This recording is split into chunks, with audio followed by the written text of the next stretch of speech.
റിയൽമിയുടെ Realme GT5 എന്ന പുതിയൊരു smart phone launch ചെയ്തിട്ടുണ്ട്.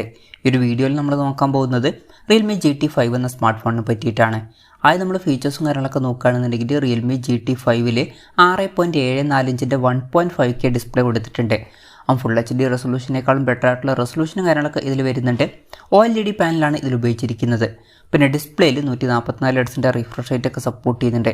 പഞ്ചോൾ ഡിസൈൻ ഈ ഫോണിൽ കൊടുത്തിട്ടുണ്ട്. പഞ്ചോൾ വരുന്നത് ടോപ്പ് സെൻറ്റർ ഭാഗത്തായിട്ടാണ്. പിന്നെ ഡിസ്പ്ലേയിൽ 10 ബിറ്റ് ഡിസ്പ്ലേ പോലുള്ള ഫീച്ചേഴ്സൊക്കെ സപ്പോർട്ട് ചെയ്യുന്നുണ്ട്.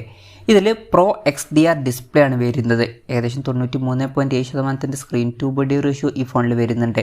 പിന്നെ അത്യാവശ്യം ചെറിയ ബെസൽസും കാര്യങ്ങളൊക്കെയാണ് ഈ ഫോണിൽ വരുന്നത്. ബെസലിൻ്റെ സൈസ് വരുന്നത് 1.46 mm മാത്രമാണ്. ഫോണിൻ്റെ പീക്ക് ബ്രൈറ്റ്നസ് 1400 നിറ്റ്സ് വരെ വരുന്നുണ്ട്. പിന്നെ 2160 ഹെർട്സിൻ്റെ PWM ഡിമ്മിങ് എന്നുള്ള ഫീച്ചറും ഇതിൽ വരുന്നുണ്ട്. പിന്നെ ഇതിൽ ഒരു X7 ഡിസ്പ്ലേ ചിപ്പ് സെപ്പറേറ്റ് ആയിട്ട് കൊടുത്തിട്ടുണ്ട്. ഇത് പെർഫോമൻസ് ഒക്കെ ഒന്നും കൂടി ബെറ്റർ ആക്കേണ്ടതാണ്. അപ്പോൾ ഡിസ്പ്ലേ ഫീച്ചേഴ്സ് മൊത്തത്തിൽ നോക്കുമ്പോൾ അത്യാവശ്യം നല്ല ഡിസ്പ്ലേ ഫീച്ചേഴ്സും കാര്യങ്ങളൊക്കെ ഈ ഫോണിൽ വരുന്നുണ്ട് എന്ന് പറയാവുന്നതാണ്. In display finger print sensor ഈ ഫോണിൽ വരുന്നുണ്ട്. ഫോണിൻ്റെ വെയിറ്റ് വരുന്നത് 205 ഗ്രാമാണ്. തിക്നെസ് വരുന്നത് 8.9 mm ആണ്. പിന്നെ ഫോണിൻ്റെ ബാക്കിൽ ഒരു LED സ്ട്രിപ്പും കാര്യങ്ങളൊക്കെ കൊടുത്തിട്ടുണ്ട്. ഹാലോ പ്രോ എന്നാണ് ഇതിനെ അവർ വിളിക്കുന്നത്. പിന്നെ ഫോണിൻ്റെ ബാക്കിൽ മിറാക്കിൾ ഗ്ലാസ് എന്നുള്ള പുതിയൊരു ടെക്നോളജിയൊക്കെയാണ് ഉപയോഗിച്ചിരിക്കുന്നത്. ഇനി പ്രോസസ്സറിൻ്റെ കാര്യത്തിലോട്ട് വരികയാണെന്നുണ്ടെങ്കിൽ സ്നാപ്ഡ്രാഗൺ 8 Gen 2 എന്ന പ്രോസസ്സർ ഈ ഫോണിൽ കൊടുത്തിട്ടുണ്ട്. ഇത് സ്നാപ്ഡ്രാഗണിൻ്റെ ലേറ്റസ്റ്റ് ആയിട്ടുള്ള ഫ്ലാഗ്ഷിപ്പ് പ്രോസസ്സറാണ്. ബെസ്റ്റ് ആയിട്ടുള്ള പെർഫോമൻസും കാര്യങ്ങളൊക്കെ ഇത് ലഭിക്കേണ്ടതാണ്. എടുത്തു പറയേണ്ട ഒരു കാര്യം, ഈ ഫോൺ 34,500 രൂപ പ്രൈസ് റേഞ്ചിലാണ് വരുന്നത്. ആ ഒരു പ്രൈസ് റേഞ്ചിൽ തന്നെ ഈ ഫോണിൽ ഫ്ലാഗ്ഷിപ്പ് പ്രോസസ്സർ കൊടുത്തിട്ടുണ്ട്. അത് എടുത്തു പറയേണ്ട കാര്യമാണ്. പിന്നെ 5G സപ്പോർട്ട് കാര്യങ്ങളൊക്കെ ഈ ഫോണിൽ വരുന്നുണ്ട്. ഈ ഫോണിൻ്റെ ബേസ് വേരിയൻറ്റിൽ തന്നെ 12 GB റാം കൊടുത്തിട്ടുണ്ട്. അതിൻ്റെ കൂടെ 256 GB ഇൻറ്റേർണലും വരുന്നുണ്ട്. 16 GB റാമും 512 GB ഇൻറ്റേർണലുമായിട്ട് വരുന്ന ഒരു വെർഷനും 24 GB റാമും 1 TB ഇൻറ്റേർണലുമായിട്ട് വരുന്ന ഒരു വെർഷനും വരുന്നുണ്ട്. LPDDR5Xൻ്റെ റാമും UFS 4.0 സ്റ്റോറേജ് ടൈപ്പൊക്കെ ഈ ഫോണിൽ കൊടുത്തിട്ടുണ്ട്. നല്ല വൈബ്രേഷൻ എഫക്റ്റിന് വേണ്ടിയിട്ട് X ആക്സിസ് ലീനിയർ മോട്ടർ ഈ ഫോണിൽ വരുന്നുണ്ട്. പിന്നെ IR ബ്ലാസ്റ്റർ എന്നുള്ള ഫീച്ചർ ഈ ഫോണിൽ കൊടുത്തിട്ടുണ്ട്. ഈ ഫോൺ റിമോട്ടൊക്കെ ആയിട്ട് യൂസ് ചെയ്യാവുന്നതാണ്. NFC എന്നുള്ള ഫീച്ചർ ഇതിൽ സപ്പോർട്ട് ചെയ്യുന്നുണ്ട്.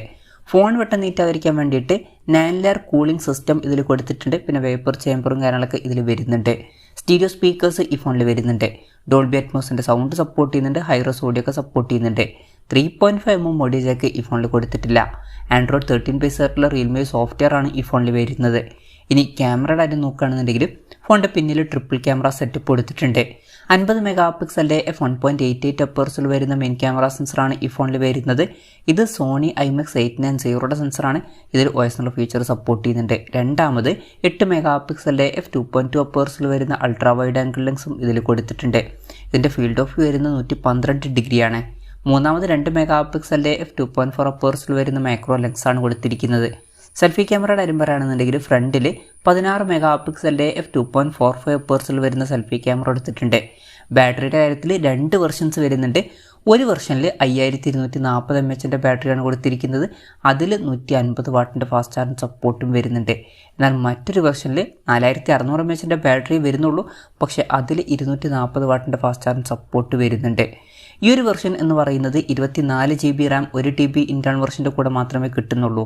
12 GB റാം വെർഷനും 16 GB റാം വെർഷനിലും ഈ ഒരു 5240 mAhൻ്റെ ബാറ്ററിയുമായിട്ട് വരുന്ന വെർഷനാണ് വരുന്നത്. എന്തായാലും അത്യാവശ്യം മികച്ചൊരു ബാറ്ററി സെറ്റപ്പ് ഈ ഒരു ഫോണിൽ വരുന്നുണ്ട്. ഇതൊക്കെയാണ് ഫീച്ചേഴ്സിനെ പറ്റി പറയാനുള്ള കാര്യങ്ങൾ. പിന്നെ ഈ ഒരു സ്മാർട്ട് ഫോൺ ഇപ്പം ഇന്ത്യൻ മാർക്കറ്റിൽ ലോഞ്ച് ചെയ്തിട്ടില്ല. ഇപ്പോൾ ചൈനീസ് മാർക്കറ്റിലാണ് ഈ ഫോൺ ലോഞ്ച് ചെയ്തിരിക്കുന്നത്. ചൈനീസ് മാർക്കറ്റിൽ ഈ ഫോൺ ലോഞ്ച് ചെയ്തിരിക്കുന്നത് 2999 യുവാൻ എന്ന പ്രൈസിങ്ങിലാണ്. അതായത് 34,500 രൂപ പ്രൈസ് റേഞ്ചിൽ. പിന്നെ 240 വാട്ടിൻ്റെ ചാർജിങ് സ്പീഡുമായിട്ട് വരുന്ന വെർഷൻ്റെ വില വരുന്നത് 3899 യുവാനാണ്. അതായത് 43,500 രൂപ പ്രൈസ് റേഞ്ചിൽ. എന്തായാലും ഓവറോൾ നോക്കുകയാണെന്നുണ്ടെങ്കിൽ റിയൽമി GT5 എന്ന ഫോണിൽ അത്യാവശ്യം നല്ല മികച്ച ഫീച്ചേഴ്സും കാര്യങ്ങളൊക്കെ വരുന്നുണ്ട്. വളരെ മികച്ച ഡിസ്പ്ലേ ഫീച്ചേഴ്സും ബെസ്റ്റ് ആയിട്ടുള്ള പ്രോസസ്സറും അതുപോലെ തന്നെ വളരെ മികച്ചൊരു ബാറ്ററി സെറ്റപ്പൊക്കെ വരുന്നുണ്ട്. ഓൺ പേപ്പർ തിരക്കില്ലാത്തൊരു ക്യാമറ സ്പെസിഫിക്കേഷനും കൊടുത്തിട്ടുണ്ട്. പ്രൈസിങ്ങും വളരെ മികച്ചൊരു പ്രൈസിംഗ് ആയിട്ടാണ് എനിക്ക് തോന്നിയിട്ടുള്ളത്.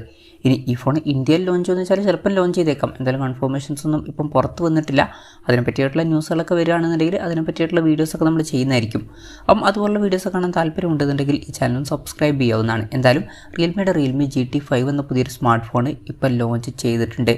ഈ ഫോണിൻ്റെ ഫീച്ചേഴ്സിനെ പറ്റിയിട്ടുള്ള നിങ്ങളുടെ അഭിപ്രായം ജസ്റ്റ് ഒന്ന് കമൻറ്റ് ചെയ്യുക. അതുപോലെ തന്നെ ഈ ഒരു സ്മാർട്ട് ഫോൺ ഇന്ത്യൻ മാർക്കറ്റിൽ ലോഞ്ച് ചെയ്യുകയാണെന്നുണ്ടെങ്കിൽ നിങ്ങളേത് പ്രൈസിങ്ങിലാണ് എക്സ്പെക്റ്റ് ചെയ്യുന്നത് എന്നുള്ള കാര്യം കൂടി ജസ്റ്റ് ഒന്ന് കമൻറ്റ് ചെയ്യുക. അപ്പം എൻ്റെ ഒരു അഭിപ്രായത്തിൽ ഇന്ത്യൻ മാർക്കറ്റിൽ ഈ ഫോൺ ലോഞ്ച് ചെയ്യുകയാണെന്നുണ്ടെങ്കിൽ വില കുറച്ചും കൂടി കൂടാൻ ചാൻസ് ഉണ്ട്. മിക്കവാറും 45,000 രൂപയ്ക്ക് മുകളിൽ ഈ ഫോണിൻ്റെ വില പോകുന്നതായിരിക്കും.